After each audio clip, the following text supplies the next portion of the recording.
The storm struck without warning, turning the forest into a howling nightmare of ice and wind. Samuel McKenna pulled his coat tighter as he approached his woodshed, lanterns swinging in the bitter gale. What he found there stopped him cold. A woman and 4 children huddled together in the corner, their clothes torn and faces pale with exhaustion and fear. The woman's eyes met his, fierce with protective desperation even as her body trembled from cold. Before we continue, let us know where you're watching from and what time it is for you. Your comment helps our community grow stronger. Thanks, and let's get back to the story. Sam stood frozen in the doorway, his lantern casting dancing shadows across the unexpected scene. The woman clutched a baby girl to her chest while 3 other children pressed close against her sides. Their clothes were travel-worn and inadequate for the harsh mountain winter that had descended upon his remote cabin. "Please," the woman whispered, her voice barely audible above the storm's roar. "We won't take anything. We just need shelter until morning." Sam's weathered face remained impassive, but his eyes took in every detail. The oldest child, a girl of maybe 12, stared at him with a mixture of defiance and terror. Twin boys, perhaps 8 years old, clung to their mother's skirts, while the youngest, a tiny girl with golden curls, slept fitfully in her mother's arms.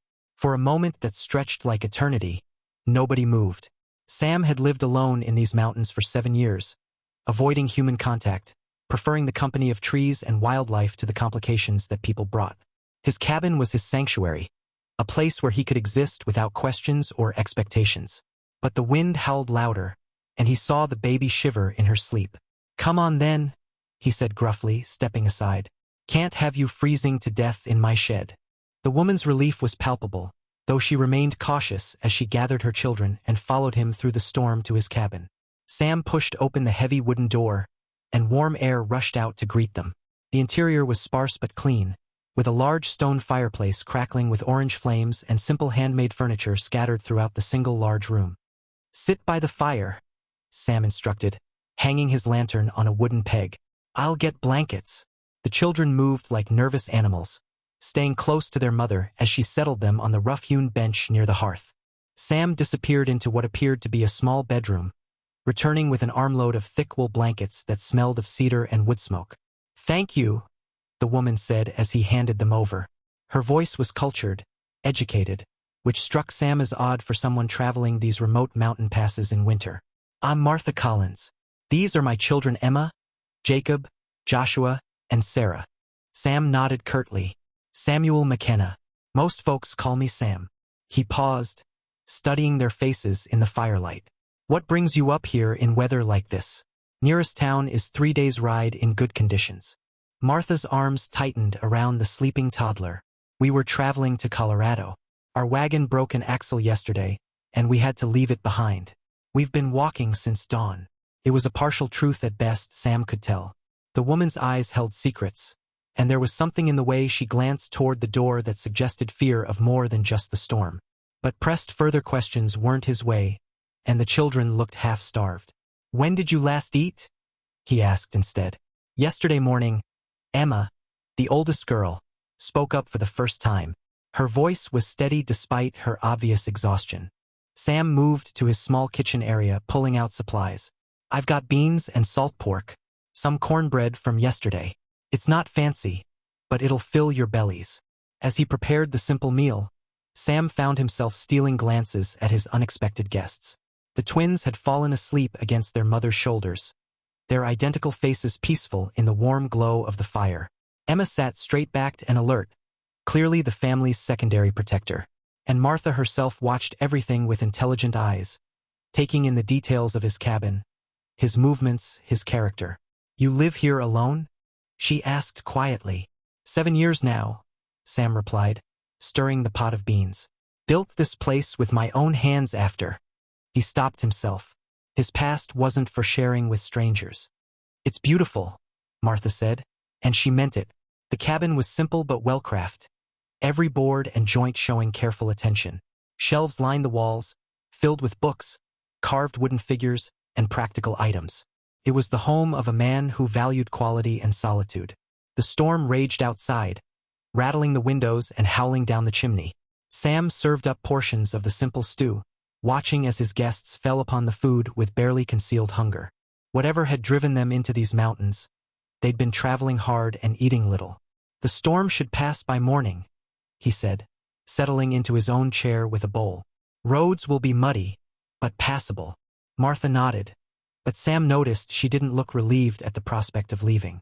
If anything, her expression grew more worried. After the meal, Sam spread additional blankets on the floor near the fire. You can sleep here tonight.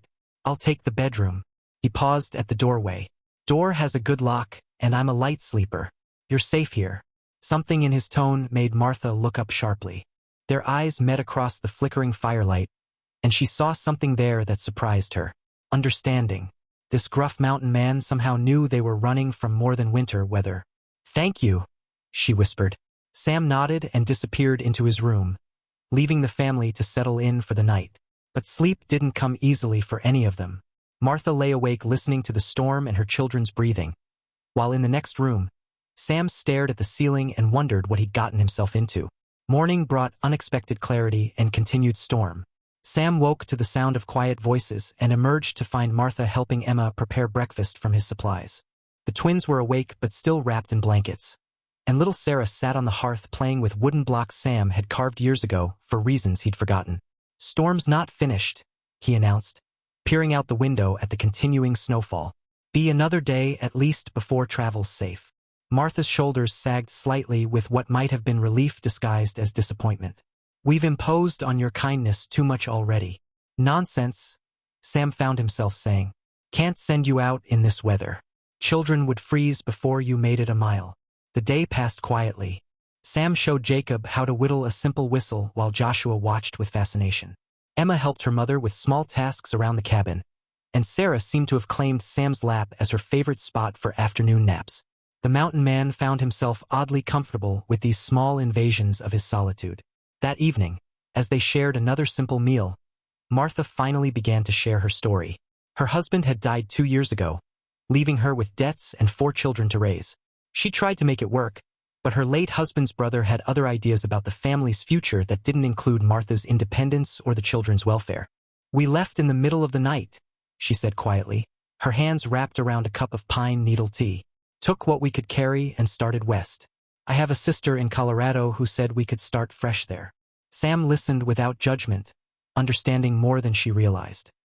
He'd been running from his own past when he'd first come to these mountains. Sometimes starting over meant leaving everything behind.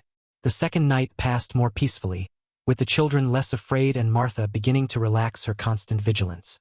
But the third morning brought an unwelcome sound, hoofbeats approaching through the snow. Sam moved to the window, his expression darkening. 3 riders, armed. He turned to Martha, whose face had gone pale. Friends of yours? No, she whispered, gathering Sarah into her arms. They found us. Sam's jaw tightened. In 7 years of mountain solitude, he'd almost forgotten the particular anger that came from seeing the strong prey upon the weak. Almost. Take the children into the bedroom, he said quietly, reaching for the rifle above his fireplace. Whatever happens, don't come out until I tell you. Sam, you don't understand, Martha started, but he cut her off. I understand plenty. Now go. The riders were closer now, their voices carrying through the thin mountain air. Sam checked his rifle and stepped outside, closing the door firmly behind him. The 3 men who approached his cabin looked exactly like what they were. Hired muscle with no respect for law or decency. Morning, the lead rider called out, his tone falsely friendly. We're looking for a woman and some children. Heard they might have passed this way. Haven't seen anyone, Sam replied evenly. These mountains don't get many travelers, especially this time of year. The man's smile turned cold. Now that's interesting because we tracked them right to your door. Martha Collins and her brats. Her brother-in-law is worried sick about them. Like I said, haven't seen anyone matching that description. The lead rider dismounted, his companions following suit. Maybe we should have a look around just to be sure. You wouldn't mind, would you? Sam's grip tightened on his rifle. Actually, I would. This is private property, and you're not welcome here. The confrontation might have escalated quickly, but something in Sam's stance and the way he held his weapon suggested this wasn't a man to be trifled with. The lead rider hesitated, recognizing the look of someone who'd seen trouble before and wasn't afraid of it. Look, mountain man, we don't want any trouble. Just hand over the woman and children, and we'll be on our way. And I'm telling you, there's nobody here but me. Sam's voice dropped to a dangerous quiet. Now I suggest you mount up and ride out before this gets unpleasant. For a tense moment, the outcome hung in the balance. Then the lead rider made a crucial mistake. He reached for his sidearm, and Sam's rifle came up faster than thought. The sharp crack of the gunshot echoed off the mountain walls, and the man's hat flew off his head, neatly ventilated. Next one goes through flesh instead of felt, Sam said calmly, already working the lever to chamber another round. Your choice. The three men exchanged glances, suddenly aware that they'd underestimated the quiet mountain dweller. Without another word, they remounted and rode away, but not before the leader called back a parting threat. This isn't over, McKenna. Collins has powerful friends. Sam watched until they disappeared into the forest before returning to the cabin. He found Martha and the children huddled together in his bedroom, faces pale with fear. They're gone, he said simply. Won't be back today, but they'll be back eventually. Martha's eyes filled with tears of gratitude and despair. I'm so sorry. We've brought nothing but trouble to your home. This is your home now, Sam said quietly, the words surprising him as much as anyone. All of you. Those men won't touch you here. Emma looked up at him with something approaching worship. You mean it? We can really stay. Sam looked around at the four faces watching him with desperate hope, and something long frozen in his chest began to thaw. I reckon I could use the company. Gets pretty quiet up here in winter. The transformation didn't happen overnight, but it was remarkable to witness. Over the following weeks, the cabin that had been a hermit's retreat became a family home. Martha's gentle presence brought warmth and order to corners that had been neglected. The children filled the space with laughter and energy that Sam had forgotten existed. Jacob and Joshua appointed themselves his assistants in all outdoor work, following him like devoted shadows as he taught them to split wood, track animals, and read the mountain weather. Emma became Martha's right hand, but also showed a keen interest in Sam's collection of books, many of which she'd never had the opportunity to read. And little Sarah claimed him completely, climbing onto his lap each evening for stories, calling him Papa Sam with the unconscious acceptance of childhood. The first time she fell asleep in his arms, Sam felt his heart break and heal simultaneously. Martha watched all of this with growing amazement and something deeper. This gruff mountain man who claimed to prefer solitude was proving to be a natural father, patient and kind with her children in ways their own father had rarely managed. More than that, he was proving to be the partner she'd never dared hope for. Why? She asked him one evening as they sat by the fire, the children finally asleep. Why did you take us in? Why are you keeping us? Sam was quiet for a long time, whittling a small wooden horse for Sarah. Lost my own family 7 years ago, he said finally. Wife and baby son to fever.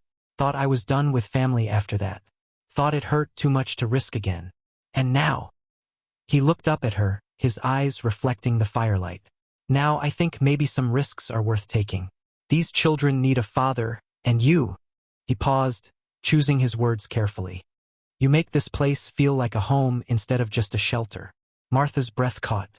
Sam. I know it's not conventional, he continued. No, you didn't come here looking for a husband. But if you're willing, I'd like to ask you proper-like to be my wife. Give those children a name and a future. Give us all a real family. The proposal was simple, heartfelt, and exactly what Martha's battered heart needed to hear. Yes, she whispered. Yes, Sam. We'd be honored to be your family. Spring came early that year, bringing with it a sense of new beginnings and settled peace. Sam and Martha were married by a traveling preacher in a simple ceremony with the children as witnesses. The cabin was expanded with additional rooms, and Sam began teaching the older children the skills they'd need to thrive in mountain life. The men who'd tracked them never returned. Whether they'd given up the search or decided the mountain man wasn't worth the trouble, none of them knew or cared. What mattered was the life they were building together. Sam discovered that his years of solitude had prepared him well for family life in unexpected ways. His patience with children was endless, his protective instincts fierce, and his capacity for love deeper than he'd ever imagined. Martha brought not just companionship but partnership, sharing the work and decisions that made their mountain home a success. The children bloomed in the security of their new life. Emma's intelligence flourished with access to Sam's books and his patient teaching. The twins grew strong and confident under his guidance, learning skills that would serve them well as men. And Sarah grew up believing that Papa Sam had always been her father, which was exactly how it should be. Years passed, and the family that had formed from desperation and kindness became something unbreakable. Sam often reflected on the storm that had brought them together, grateful for the fierce weather that had driven a frightened woman and her children to his woodshed. What had started as temporary shelter had become the foundation for the life he'd never dared dream of having again. On quiet evenings, with Martha beside him and the children gathered close, Sam sometimes remembered the lonely man he'd been before they arrived. That man seemed like a stranger now, someone who'd forgotten that the greatest strength came not from solitude, but from the bonds that tied hearts together across time and hardship. The lonely woodsman had indeed taken in a widow and her 4 children, but in the end, they had given him far more than he'd ever given them. They'd given him back his heart, his purpose, and his future. In saving them, he'd saved himself. Thanks for watching today's story. If it touched your heart, please like and subscribe for more tales from the frontier. Your support helps us bring these stories of hope and family to life.